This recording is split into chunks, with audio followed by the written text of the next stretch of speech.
How to hide a specific story from someone on your Instagram. Hello guys, this is Atticus and welcome back to another tutorial video. In today's video, I'll teach you guys how you can hide a specific story from someone on your Instagram. Now, before we begin, if you guys are new to our channel, head down below and hit the subscribe button so you do not miss out on our future videos. Now let's begin. So the first thing you will need to do is open up your Instagram. Now make sure that you have already uploaded a story, and after you've done that, open the story up. Now you can head over to the more that is on the bottom right corner. Now after you tap on the more option, you will see different options right there. What you can do is you can simply head over to the story settings that you'll find.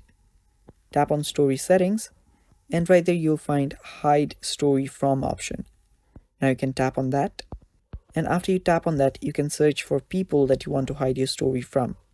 So simply select the person that you want to hide the stories from, tap on done, and after you've tapped on done, again tap on done, and now those people will not know that you have hidden your story or you have uploaded a story. Now this will also affect your other stories. They will not be able to see if you have uploaded multiple stories on your Instagram. So yeah, that is basically how you do it. Thanks for watching. Stay tuned for more, and bye-bye.